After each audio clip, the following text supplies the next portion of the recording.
Welcome to the She Slays the Day podcast with Dr. Lauryn Brunslick. Direct, soulful, comedic, advice for female chiropractors' most stagnating questions. Let's talk business, marriage and relationships, momming, and self-development. Here's your host, Dr. Lauryn Brunslick. Hello, all. This is episode 7. This is your host, Dr. Lauryn Brunslick. And for reasons I'm not even going to explain, I'm actually recording this part of the podcast from my car in a parking lot. Life is weird. So today I'm super excited because I got to interview someone. I have like this whole list of people that I want to interview. Like it's my dream list. Jenna Kutcher is on it, but I don't think that'll happen for a while. But so this lady's on it. This is Dr. Rosemary Batansky. She is the president of the WDC, which is the Women Chiropractic Association. I've gotten to talk to her, Dr. Cynthia, who's the founder. Such a cool organization, so altruistic, and just bleeds like passion for females in this profession. They're both really cool people. So Dr. Rosemary is the president. And she is an absolute warrior for female DCs. And I am not exaggerating when I say, like, it's rare that I meet or talk to someone who wears their heart on their sleeve as much as I do. But we emailed back and forth for a while. We've never met in person. And the first time we got on the phone, I called her and she answered the phone, "Hey, love." And for a second, I thought, like, oh, she must not know it's me calling, but she totally did. She's just like that kind of a gorgeous person who loves people and loves what she does. And so it was just a joy. So I brought her on. I really wanted to talk to someone at the WDC about a trend that I'd heard rumors about. And that's basically that like the stats on female chiropractors who are using their degrees 5 years after practice are, it's embarrassing. And so I brought her on to talk about, like, is this a chiropractic thing? Is this a women in work thing? Is there something we can do about it? What's being done about it? And like any two passionate women talking about a complicated subject, and may or may not have ADHD, we go off on a couple fox chases rabbit holes. What's the phrase? You guys, these are the colloquialisms that I really struggle with. We go off on tangents, all right? But it's still real good.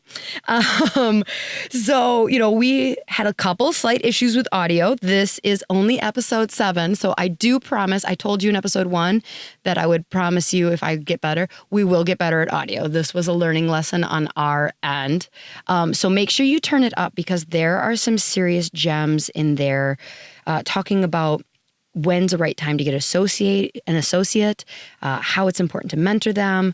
So like women in chiropractic, why they're leaving, why they don't come back. I think we go off on a thing on mom shaming, which I really liked because it's something that I personally put on myself. And I think there's a lot of emphasis, extra mom shaming within the chiropractic profession because, I've talked about this. We're expected to be like Mother Nature. Talk about redefining success and just really if you are a successful female chiropractor who, is doing all the things, like what you can do to help out other females in our profession. So turn it up. Make sure you lean in, like literally turn it up so you can hear those gems in there. But lean in, listen to one of the absolute greats that is leading the charge on more freedom and success for women in chiropractic. Hope you love it. And I am going to start us off in prayer because I know you're a Christian. Otherwise, I would have done it before you got on. I kind of always laugh when I say in the podcast, I'll be like, if this ain't your thing, just go ahead and push that fast forward 30 seconds. But it's my thing. It's my thing. It's my thing too. Bring it. All right. So God, please bless this conversation between two women in this profession that is so amazing. I think it seriously, I think it is one of the greatest professions and closest things to what you envision healing to be. It's so beautiful. Bless this conversation that we can not only help the women in chiropractic and similar healthcare fields that are striving and doing amazing. Let us inspire them to pursue more in helping others, to like look past their success, to look and see what they've done and share that message, but also to help those that may listen that are struggling to really find their place and are tempted to leave or are shaming themselves and judging that they don't have what it takes, or that they made a wrong decision. Like, help them get from this what they need so they go on to live your purpose for them. Amen. Okay, so normally the way it works is somebody else has written in to me and there's a question, but really the whole point of having you on and why I chose you, like before even episode 1 started, I was like, I would like to talk with you, is my purpose for this podcast is to help. I mean, basically what I just said in the prayer.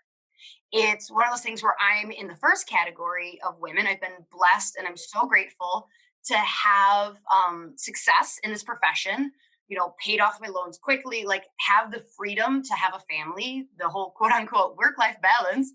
And I have friends that I graduated with that aren't as lucky, and I'm talking to students, and I just see this kind of divide. And so it's just kind of one of those, like, I want to help.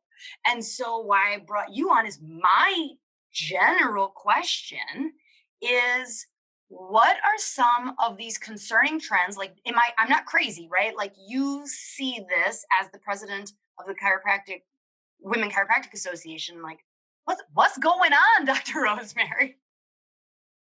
It is the fine line. I surround myself, with women chiropractors, women in general, at my church, in my family, with the women chiropractors. But it's fascinating the more that I dive deeper into our profession, and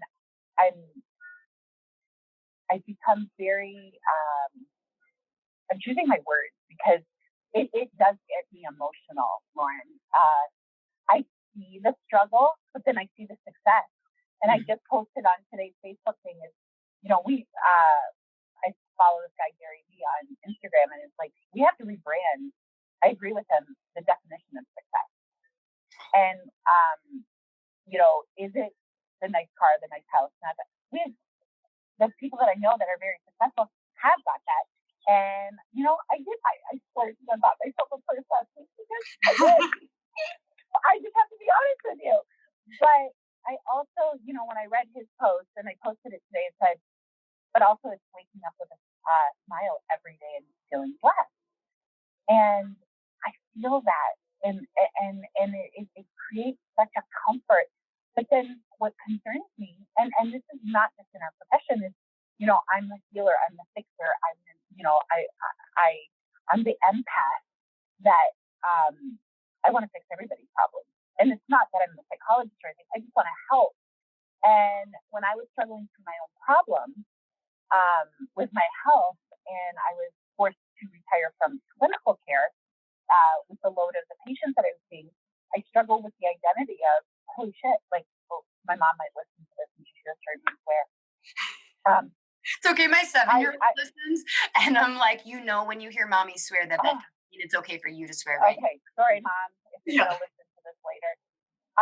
I struggled with the identity of, all I knew for myself is the way I made money, and I was a chiropractor and I made money from it, and I healed people, and it was great. And then when I couldn't do it, I struggled. I struggled mentally with, okay, what do I do now? And when my cardiac surgeon said, so have you thought of doing anything else? My rebellious self said, well, have you? Like, right? Oh my gosh. But I didn't know because, now I'm in this world of chiropractic, and I see the consultants and I see the coaches and I see podcast people and I see that there's so many people doing work for chiropractic that aren't chiropracting, I call it.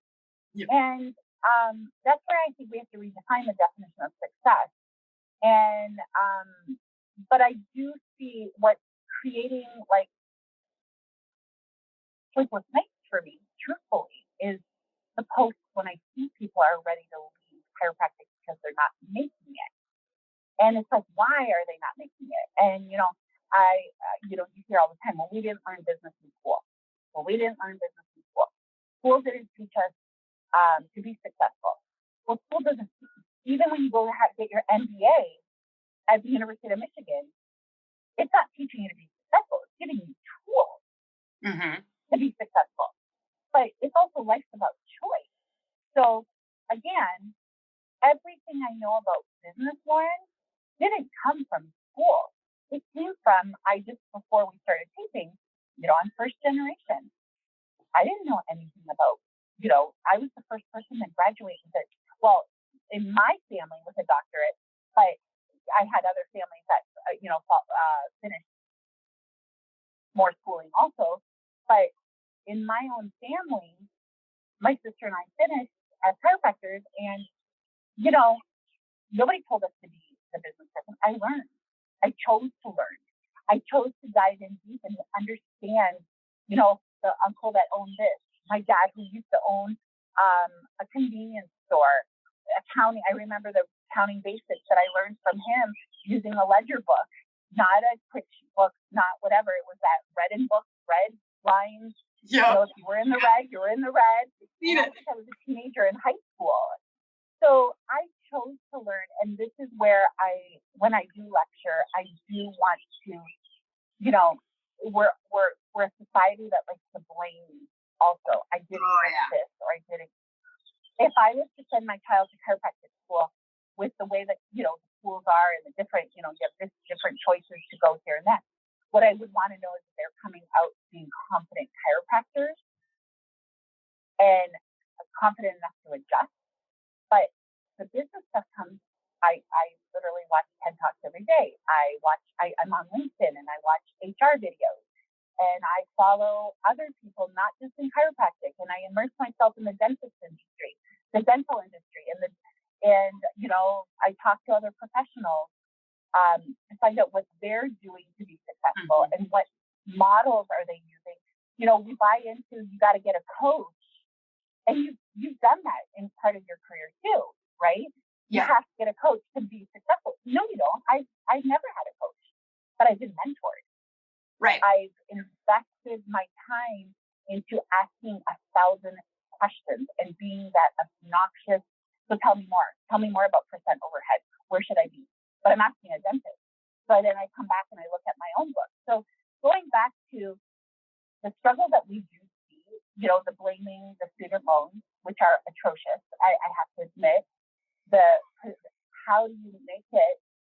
We need reevaluation of this as the sliding scale. It's not going to motivate any one of my new docs coming in on hire to do more and want more if they have to give more back and they can't pay for their daycare, they can't pay for their home mortgage or their car or even any continuing ed or even state. I hear people like, I can't afford my state association dues to get further education. And I'm like, what is that? Why? But I understand that when my student loans were never over, and I graduated with your normal student debt. I put myself through school, but they were never $2,000 a month, like what we're seeing right now. Oh yeah, absolutely. But chiropractic, this isn't unique to chiropractors. I have a couple patients who are in dental school or like just graduated, and I'm close with them. I mean, I am this nosy, so I would ask, but I'm close to them, and I said so this is how much I graduated chiropractic school. I graduated 10 years ago, and I always say I'm an open book. So I graduated with like 176,000, but most of that was from only chiropractic school. I went into chiropractic school with only like 10,000, just due to Pell Grants and stuff. And so the most recent like dental graduates are like, oh yeah, it's like 250 to 275 now is like the normal for us. And I'm like, holy cow. But I love what you say. We like to tell these stories that it's school didn't give me the tools. It's that school was too expensive. It's that, society doesn't set us up for this. And like I'm not saying those aren't valid. But what I do see is a lot of those are projecting that like I'm not successful because of all these external things. And it's like, exactly.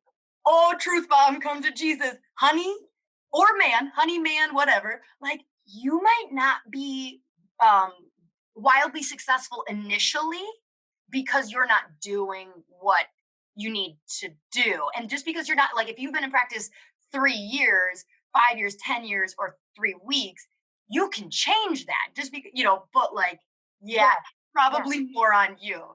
So you feel and I always say that like schools don't, you don't expect the chiropractic schools to be giving us the tools to be like running a business. You think that that's kind of on no. Why should they? Because I guess I have that they should. I don't know.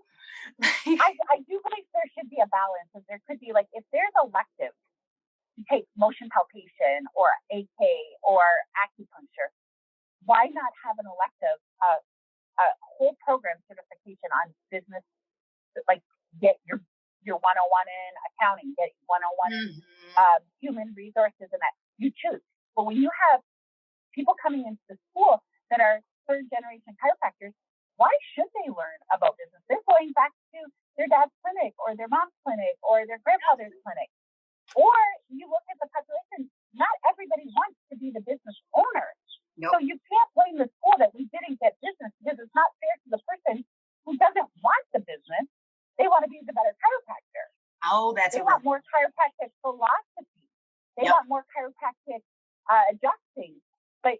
But then when I was in school, I knew I wanted, from the time I started, I wanted to open up my own business. I was that person. So in school, I immersed myself. I was married. We could not afford to live in Chicago like the standard of living 20 years ago. And I immersed myself in working for a chiropractor. And I started as a CA. Then I started doing billing. I was short of his office manager by the time I graduated. I learned everything I needed to know, that when I graduated and walked across that thing, 3 months later, I opened up my own business.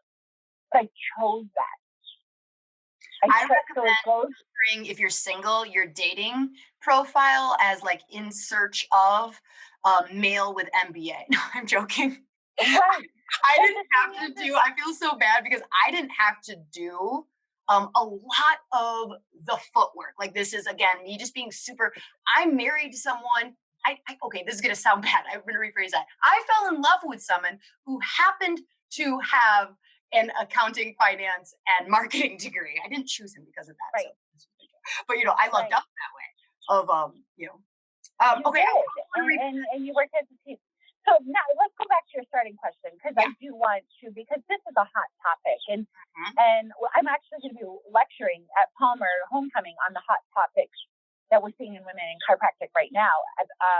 But the hot topic is, yes, the loans are one thing, and something has to do, this percent sliding scale on, and this is not just in the chiropractic world. This has to be reevaluated at the government level, because nobody is motivated, like lawyers and whatever, to do more for the incentivized, because the more they get bonus or incentivized, the more they have to pay back. Yep. Which is tough. So that's number one. Number two, it goes back to choice and surroundings, and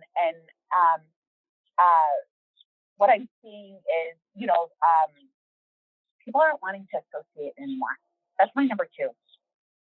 You think that's a part of the issue, is we want to I will honestly say if that the school I went to, and this wasn't anything they said, there was a culture that was negative around being an associate. Yes. It was like, oh, so you don't have what it takes to run your own. And like I said, there was nothing that they explicitly said, but there was just this why are you even doing this if you don't want to own your own? Yes. And so I blame a couple of things. I blame culture, and I also blame situation. I blame the reason why again, I'm going to choose my words. I believe, the reasons people bring on associates may not be for the right reason. Okay. Oh yeah. It's all about them.com, not about their practice or about also mentoring someone. Right. And then they don't also have a complete exit strategy planned for them. Okay. Now I'm going to give slack to the people who get the diagnoses or tragic life altering moments in their life that they're forced to bring on help to get them through their tough times. Let's take that off the table. Right. But the people I see that are associate, well, so-and-so's getting an associate, but they don't have the leadership. I failed. My first associate was a friend of mine from high school, and she left me because I failed at leadership. And I'm honest, I didn't have the communication skills necessary to mentor her up. And instead it was like good cop, bad cop in the office. There was inferiority there. Instead of mentoring her up, I had her fulfilling the needs of how busy we were in the clinic. But that's self-reflection, right? Yep. And learning as a leader. And so you bring someone in and you're like, and then it's instead of, well, you have to go find your own patients and you got to do this and that. Well, if you want to be a united team, it's our patients. It's not yours. Unless you're an independent contractor. I'm not even going to talk about independent contractor because that's, again, another whole personal choice. But right. Associateship, someone bringing on an associate and paying them a salary. First, you can't pillage our young. You can't pay them what it could cost to work at McDonald's. And I'm seeing that over and over again. And it's a shame, Lauryn.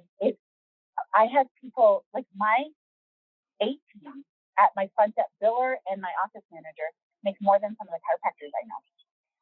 Oi. But they're not paying enough. And right. it's selfish because the phrase I've heard so many times is like we eat our young or something like that. Yeah. But now you're making me evaluate all this and it's like, well, is that just an excuse too? I don't know. No, but it's not making these students want because they're hearing horror stories. Yeah. And then, with the day and age of texting and Google and everything to share, like 20 years ago, contracts were sacred. We couldn't even see each other's contracts.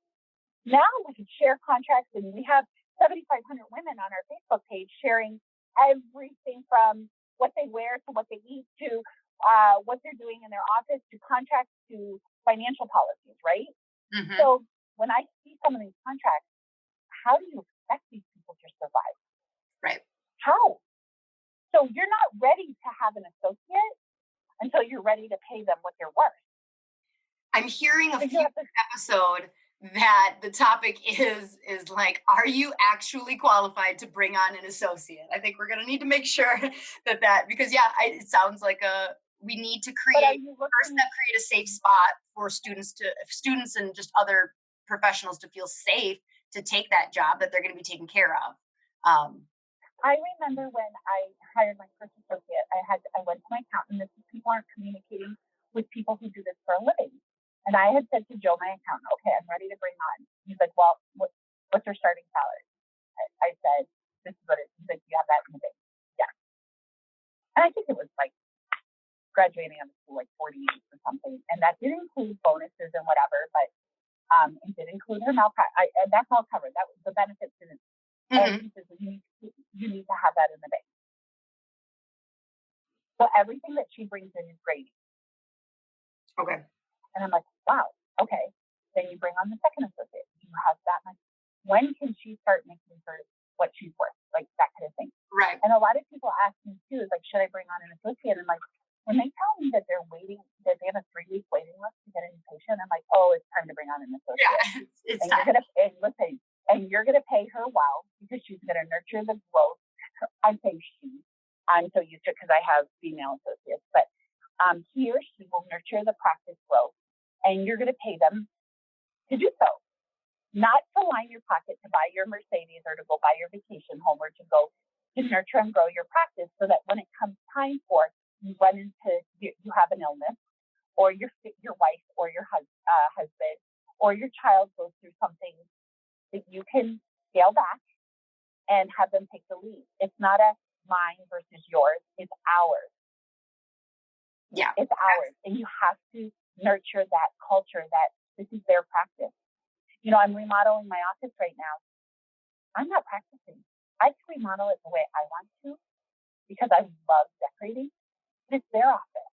I mean, it's more theirs than yours. They're there every day. It's their home. So that's another thing. Associates, we have to make an environment for associates to feel like they're going to learn, mentor, maybe even not inherit best practice, but buy in. Profit. I said, where's the profit sharing? How come lawyers do profit sharing? How come dentists do? How come hospitals do profit sharing? Why are we bonusing on every single person that comes in through the door?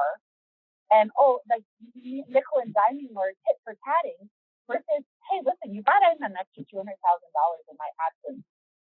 We're going to do some profit sharing. Yeah. Make them feel like it's theirs. Yeah, absolutely. Because they should. In order for it to be continually successful, they have to be invested in it. Yeah. Okay, I have to bring it back. Hold on, we're off on a tangent. Okay, go ahead. We've got. What's the next question? Oh my gosh. So what I love is that you brought up something that's super important. That is, this is not a chiropractic issue. And that's kind of this like rumory thing too, is that like, oh, don't go into chiropractic because of this. And it's like, no. This is not, because like I did research for this. Okay, that's a lie. I had my husband do research for this. He brings a set of attributes. And one of the biggest books that's like referenced in a lot of like Huffington Post articles and this and that is that Lean In, that was written by Sheryl Sandberg, I think. She's my favorite person. Yep. And so yep. She's talking about how like 43% of women are leaving careers in general within the first, like, I think it was like between 5 to 10 years of being in practice or being in their profession. And we're seeing that ourselves. Yeah. So this is not a chiropractic thing. So then my next question, okay, I'm going to have to try and figure out how to like beat around the bush a little bit with this because my harshness really comes out when I ask it. So I always joke that I'm like missing a couple genes when it comes to like momming. Like I love my kids. I got all the right parenting genes of like, I'll throw myself in front of a bus, but like oh my gosh, don't you just want to be at home with them forever? And I'm like, no, not even remotely. I got back to work so quick. Like, so in my mind, I see women who are leaving and it's either one or the other. And I know it's not, and that's why I have you on, of like, okay, they just either didn't like chiropractic. They weren't successful. In their mind, they weren't successful enough. We have to come back because you had a great quote on like, we need to reshape our idea of success. But, or it's that they just love their baby so much that they would prefer to stay home with their baby more than the profession. And I have a feeling that's a really black and white philosophy. And you're about. No, it's a tough subject because it is a tough subject across the board in corporate America, in medical, anywhere. And then I have to be fair to the people who don't have children, who I see struggling with the work-life balance also. They want to be a good wife. They want to serve their church. They want to serve their community. So you can't it's not just about being mom. It's about balance, right? And I think it goes back to choice. And yes, we are leaving our professions showing the same data. And it's alarming because can you imagine being in school? And now when I graduated, I think maybe there was 25 women total in my class. I don't know, maybe a little bit more. But now it's half, right? Yeah. And can you imagine your valedictorian or someone saying, ladies, look around, half of you won't be practicing in 5 years. You're going to be like, why did I? Got chills. I shit my, okay, I just swore again. I don't feel bad. I bring it out in people. I'm really sorry. But again, it's about choice too, because like I see, it is finding that balance. And I too I was nursing and billing. I fired my office manager 2 days before my second child was born. Bold and move. Yeah, well, it came to like, it was kind of like, I think it was blame it on the hormones. But I was nursing and billing doing payroll and like middle of the night, right? But I was back, like I didn't have that maternity leave that like,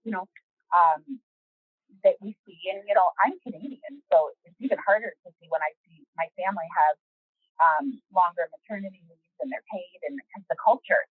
But, and I do believe that we should do something like that. But, so when Danielle, my associate, had her first child, we built in, we had the plan. She took a 10-week maternity leave, and a lot of it was paid because we saved her vacation time. She used Affleck. We had a plan to appreciate that. How are you? Because you want that. I wanted that for her. However, the choice of moving and what the struggle is, we also, I think social media and not just, it's the perfect mom syndrome. And there's a great person. There's a girl named Vitra Hickey. She's a PhD out of Ohio. She has a great super mom video on like TED Talk or on YouTube.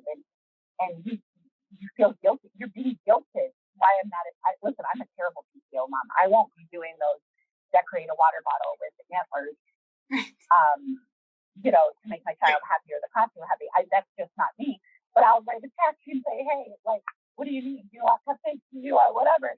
But it's also that, the guilt that I don't feel the guilt that I'm not in the classroom with my child when I was like, because I provide my child other things, like when we spend time at church and when we go out to dinner and whatever. I don't have to be that perfect mom that everybody else. And I think it's that shame that goes, there's a lot of shame involved with our choices now. And then you want to be the perfect mom, and you want, if you're not with your child, nobody can do it better. I'm European. I was raised, your family raises your children. So there was times that we drove to Canada an hour in the winter, left my child there 2 days to be taken care of by their grandmother, my mom. But they were in good hands so that I can work, so I can pay down my student loan, so I can pay my staff. Was that my decision? Did it break my heart? Of course it did, Lauren. I wanted to do this. Everybody's first mom feels like first mom syndrome. Nobody can do it like I can. But they can. That's the whole, it takes a village to raise a child. And I don't know what choice.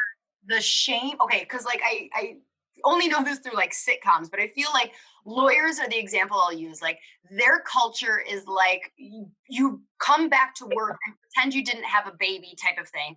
What I will say I find hard in our profession, like that would be very, very difficult also. But I feel like we're the other side of the spectrum of like, it's like, well, are you going to bring your baby to work with you? And it's like, oh, I wasn't planning on it. And they're like, oh, no. So your baby's just going to go to a daycare? Well, are you going to breastfeed for 4 years? And I'm like, well, I mean, I'm going to breastfeed as long as I can, but like my milk production instantly dropped by like half when I went back to work. And so I do feel like the hippy dippy philosophy side of chiropractic adds a lot of different layers of shaming of like, you're supposed to be, what's the type of parenting? Nurture parent, like basically attachment parenting. That's what it is. Like you're supposed to wear your baby while you're adjusting. You're supposed to breastfeed for years. Like, and it's like, oh gosh, but I'm also supposed to be successful, And so I will say that I know every profession probably has its own different culture around, being, that perinatal time, but like we do kind of add on a little extra stress of being freaking mother. And I think it is I do, the stress is everything, right? And the guilt and the comparison and, you're damned if you do and you're damned if you don't. And I do believe, I had an anxious child growing, as a baby, and, I couldn't go to the bathroom without him there. But, with listening to Monica Berger and the women that are studying epigenetics and, all the prenatal kidney death in those formative years. The research is there now. Like even the research is there in utero, what stress will do to your child. I know. That doesn't. I agree But why? It is really important that I'm meditating during pregnancy. Was hoping the research would come out and be like, nah, just kidding. Just keep drinking your coffee. Right. But the thing is one of the reasons when we came up with the connecting, compassionate, courageous, charitable, whatever, is the compassion. Like I had to put the kindness, used to be quote for me. Kindness is everything. This is what ego free, like our page, if you watch 7,500 women, and I tend to post this in some of the male dominated groups that tend to have a lot of, not shaming, but ego blasting, bashing. And I'm like, how is it that 7,500 women can get along? But yet at the same time, you do feel a little bit of stress there too, right? So you're damned if you do and you're damned. But the ego, you don't have the ego like you do in some of these other dominated groups. But the thing is that's the problem with social media, is the shame and the guilt. And that's, you have to read Sheryl Sandberg's Plan B, Option B, or whatever it is, because that too is one, which she was sidelined obviously losing her husband. She didn't have a plan B. She was corporate America, whatever. And I always say, have a plan B, think about those things, but also do what's right for you. But don't look outside, like don't compare what's right for your family and what's right for you is what counts. And don't like the success definition. Yeah, let's go back to that. To have your, we need to redefine our definition of success. Do you think that we're just trying to force, I've heard you use the phrase, the suits model, like, are we just trying to force what success is into this kind of outdated, I'm not even going to say kind of, it's totally outdated. Totally. And shocking, because we're trying to take us patients a week. This whole everybody tracking, do I track numbers? Yes. Do I track numbers? My track is I'm uber competitive against myself. Okay. So when we see 280 and we see 300, whatever, do I track? But I also track it for business purposes. Do I need 2 more CAs? When do I hire? When we say that we're at 300 patients consistently a week, we're going to hire the second front desk, because now 20 more patients yields that much more time scheduling, verifications, blah, blah, blah. So everything is done for me quantitatively in the office, because that's how I think. But the thing is who says that seeing 100 patients is not successful? Right. Who said it is? And especially in cash models. You can walk in and walk out.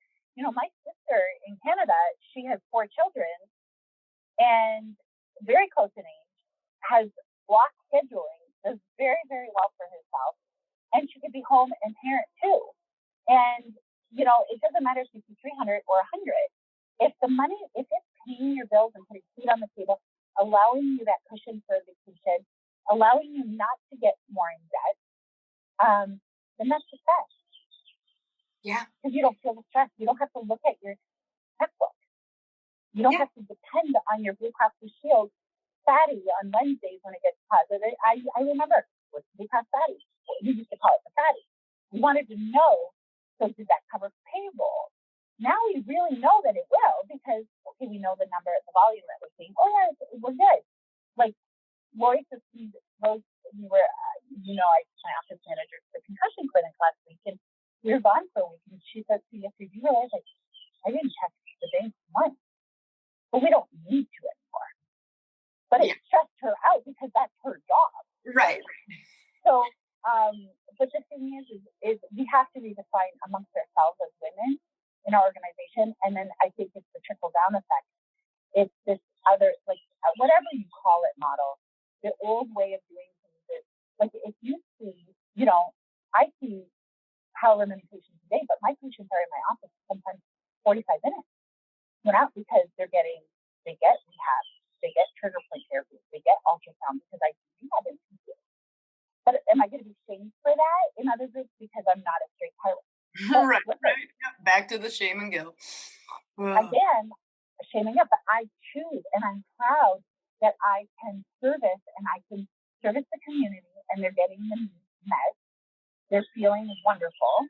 I don't have to do lead generation. I don't have to do, I don't think I'd done screening in 15 years or whatever, because it's referral because of the services I'm providing. Right. But I also have higher staffing. I have HCA, but because I have to pay for people to get, the doctors can't do it themselves. But it's your version of success that you're building, and it makes you happy. So like, when I see other models, when I have friends that just come in, Lauryn, and they have one PA, one front desk, one of my friends up in DC, and she has 2 staff, whatever she's doing, 200 something a week, boom, boom, boom, she's out. She doesn't work on Friday. She doesn't work on Saturday. And I'm like, wow. And her overhead is nothing. And then she saw my overhead. I was like, oh my God. Again, it's personal choice, right? Yeah. And then like so many feel, so not only like big reason why women are probably leaving is they didn't define their version of what was success for them. So they took somebody else's version of success. Yeah. Then they like just beat themselves ragged, striving towards somebody else's version of success. Maybe they're successful and happy. Maybe they're successful and not happy. Maybe they just fail. And then they feel like, well, I will never be quote unquote successful because I didn't reach that level of success that wasn't ever even my version. So they leave.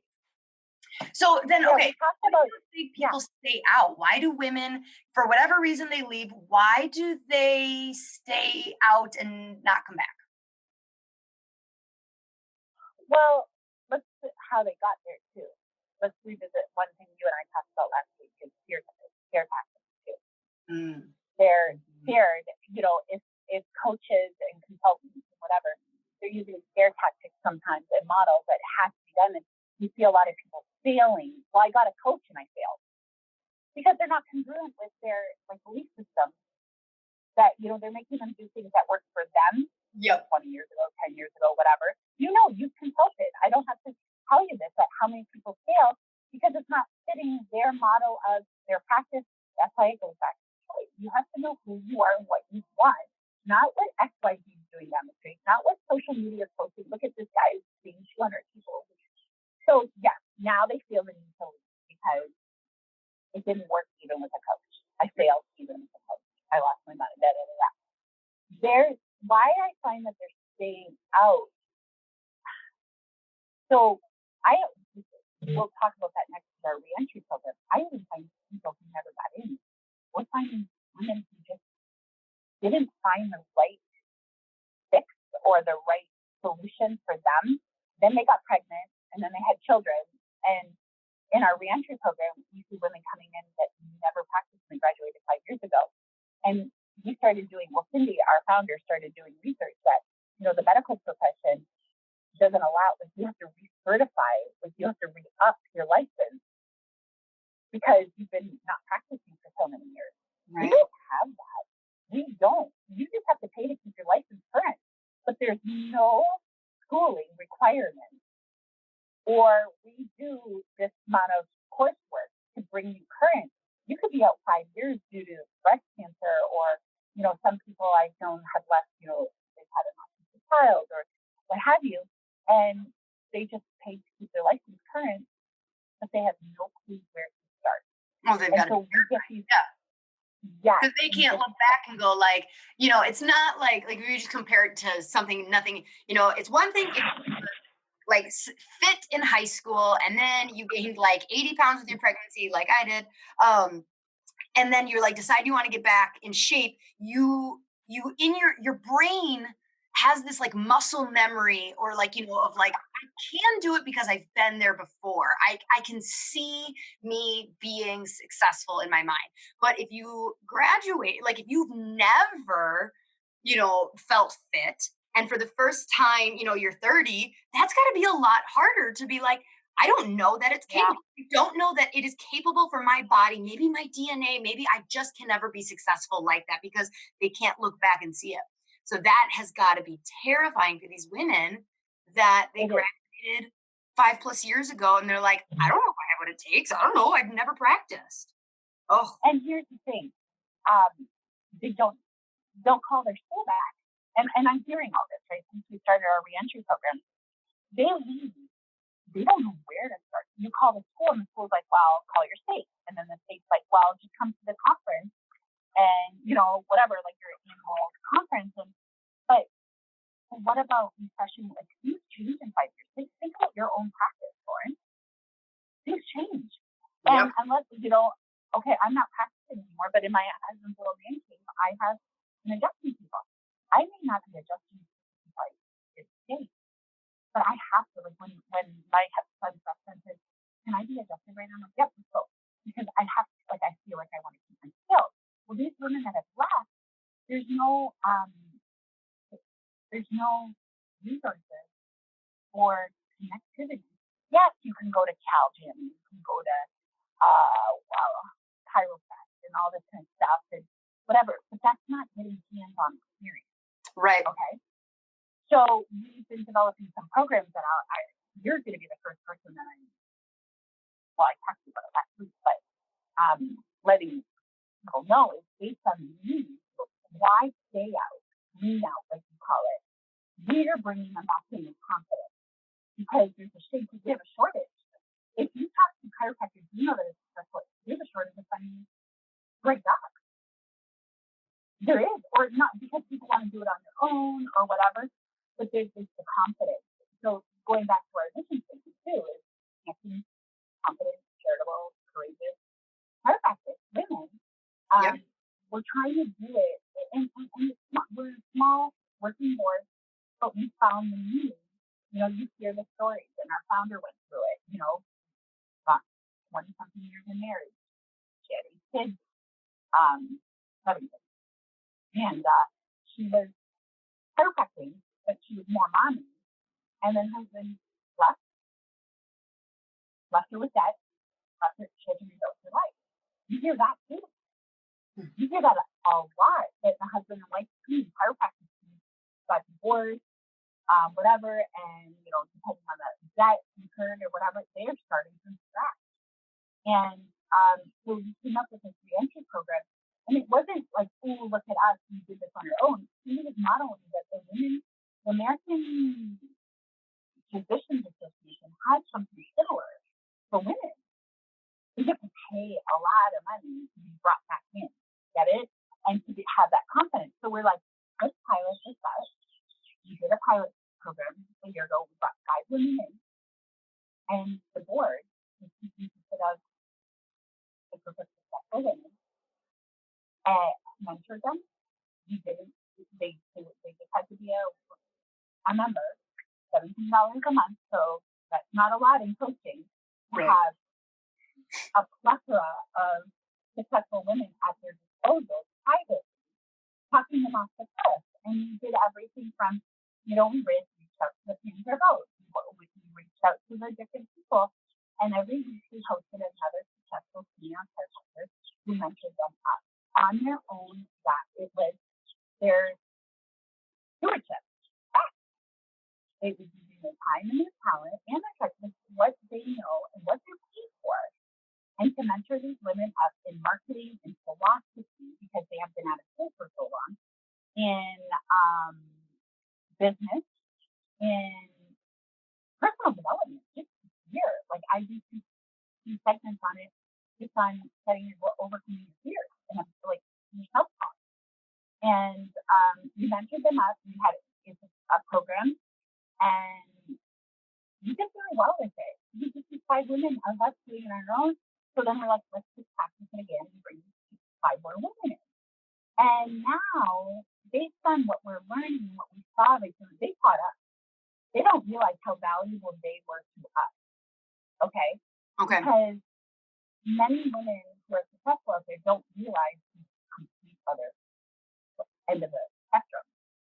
So they taught us, and they really they humbled us. You realize like there's no stupid question. That's what I keep on saying to women. There's no stupid question, and they were able to ask, cry, share, what have you. So that going forward, with the help of foot levelers, and I have to put a shout out to them. They believe in their endowment was they believe in women in general, but in chiropractic, they want to strengthen these women business-wise and success. So we decided we're going to do one-day pop-ups. And you and I have talked about your involvement too. And you're going to see us doing what we did in Reentry is come to this space and do a one-day pop-up for people currently in practice, wanting to get back in, or just to refine, or looking for that exit strategy, is uniting us in different facets. But in the morning, we're going to work on personal development, business, what everybody says we don't get. Right. Yeah. And put some clinical science, be it pediatrics, nutrition, neurology, whatever, some kind of technique, maybe it's cranial work, maybe it's tongue tying, whatever. But the morning will be, like those three facets that we have in our virtual academy. And the afternoon is thanks to Danielle Finden for showcasing the need at our convention last year. Last year we did adaptive adjusting and technique, and she taught it, and it was probably one of the most successful classes we had. And we decided we're going to do 4 hours of adjusting to make them more confident, especially the ones that are trying to get back in.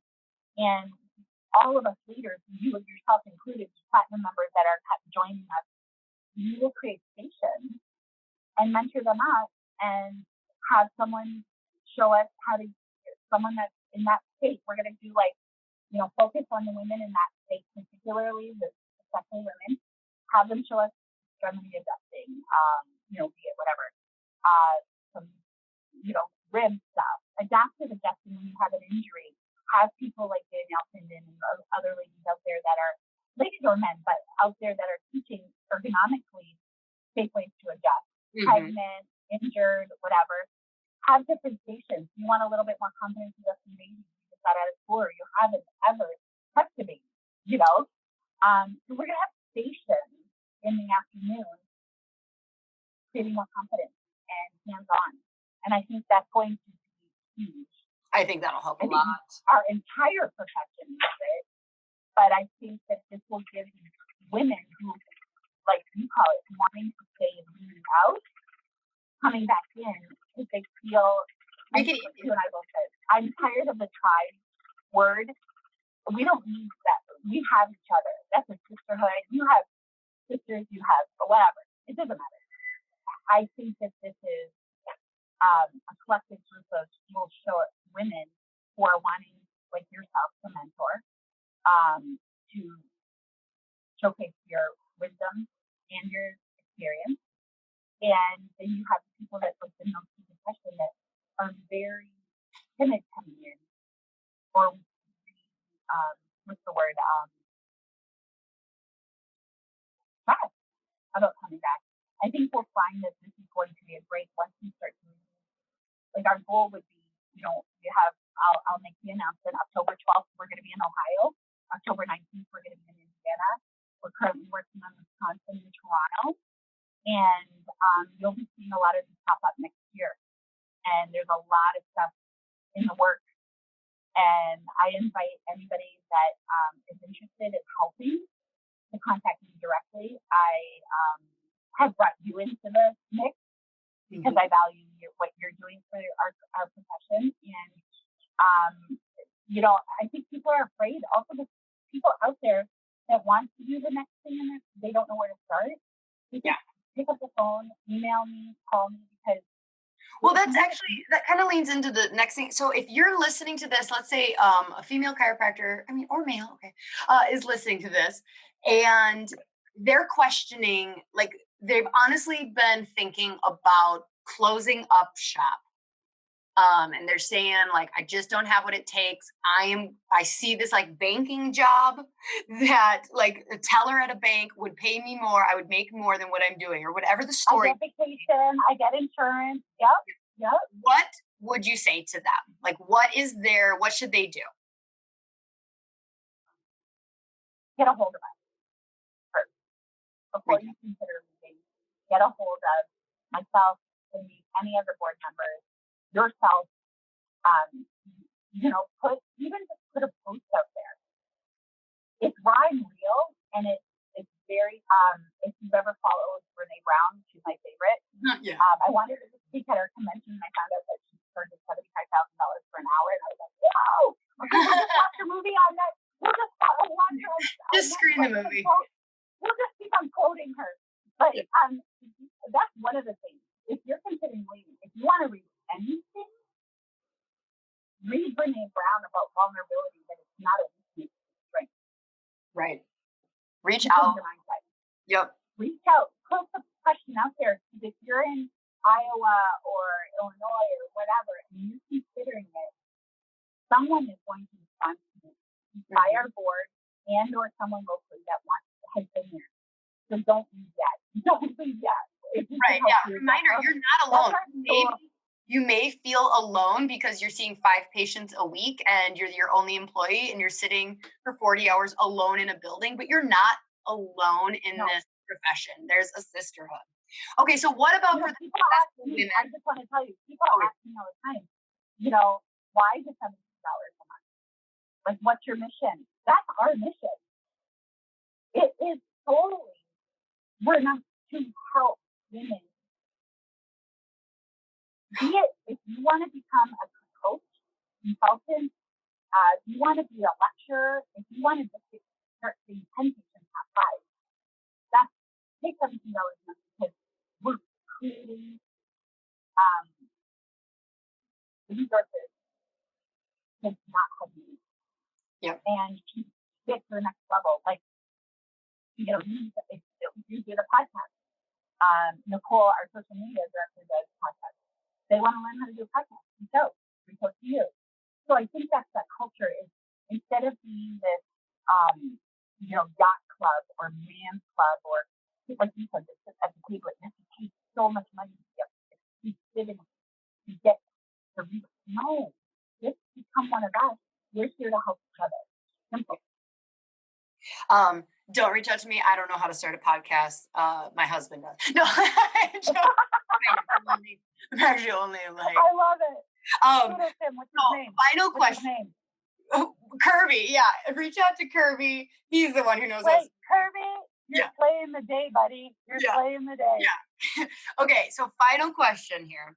So let's say that you're slaying it. I still don't feel comfortable saying that hashtag yet. Anyways, in your version of success, and that's going to look different to everybody, how do those women help? How do those women that are in the sisterhood that are like, I might not start a podcast, I might not read a book, but like, how can I help my fellow colleagues out to not feel alone? What can they do? One, just, you know what? Mentor, like, I don't know if I'm overusing this word, but find someone in your area. Find someone, if you just want to pay it forward, we pay it forward when we're going through some donuts, buy some of the coffee. How about pay it forward that we all have some mentors? Find someone in the area, take them out to lunch. Simple. That's how some of the greatest stuff that I've gotten in business success is going out to lunch with people. Okay. So you're saying just like call up a female chiro in your area and just say like, area. They're not your competition. They're not your competition. Oh gosh, I hate that. If you need someone to cover your practice one day and whatever, find what you can learn and can do that locally. So number one, for sure, just find someone and pay it forward. Number two, if you want to coach, if you don't know where to start, it's the most fascinating. If you see the same people on stage all the time, right? Right. So like, at our convention, like this year, we're trying to find people that are doing this, making weight, right? And that nobody knows about it. And it might lead them to fame, it might lead them to whatever it is we want to know the little people that are in like little town Iowa or whatever that are doing phenomenal things for the profession. And how do I know them? How do we know them? Reach out. That's all I ask. Just inbox us and say, hey, I would love to teach for your pop-up in my state. I would love to bring a pop-up to my state and help you organize it, because that's uniting us together, right? Connecting us together.